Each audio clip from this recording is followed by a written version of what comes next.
All right, Evan, it's been a pleasure watching you hit balls for the last hour or so. Through looking at the data that the trackman has given us, I've seen a quick change through explanation on, why is the path doing what it's doing? Why is the face open or closed? Why do we head up? Why do we head down? Shot distance, carry, all that good stuff.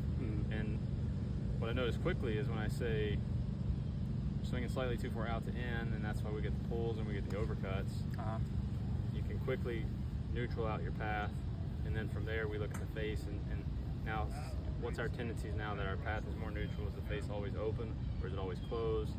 You hate the miss of low right for being a lefty, so that typically what we saw when you hit low right, path was a little bit too much to the right, attack angle was a little bit too much down, and then the face would be pretty square to that path, causing that low pull.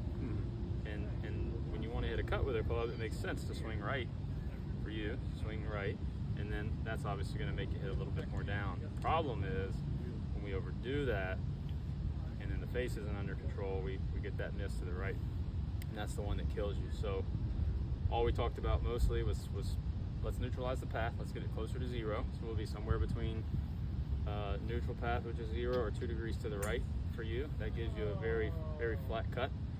What happens when you get too far to the right as well is the ball starts spinning a little bit too much side spin. Would you agree about the path fixing most of our issues? Yeah, 100%. And I think the nice thing is Cory's a great player and a great teacher. He can tell that with his eye. But using this technology, especially to a student who's newer to the game or doesn't understand club path or what everything means, we can use this to show them and explain it. So I think having the TrackMan is a great tool to show students, and especially me, not knowing too much about TrackMan. It's nice to see it, to be 100% correct and know what I need to fix to optimize my game. And also, when you're teaching players, whether they're higher handicap, experienced, not experienced, know anything about TrackMan, you got to be careful what data you give players.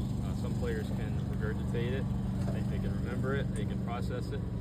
Some players can't. So when you're using a TrackMan or a flight scope or anything like that, only give the player what they need, and you got to be able to know your student. And if you have to, let's just say, simplify it or dumb it down, so to speak, you want to make sure that they understand what they need to do to make the change without getting too technical, because once you become technical as a teacher in many cases, especially with our clients, you kind of lose them. So when you start talking path, phase, dynamic lie, spin law, they have all these numbers, but we just got to, as a teaching professional, we just got to kind of tailor it to our students and only give them what they need. We can make them change the numbers without telling them what the numbers are. But that being said, sometimes your students will argue with you and they will not agree.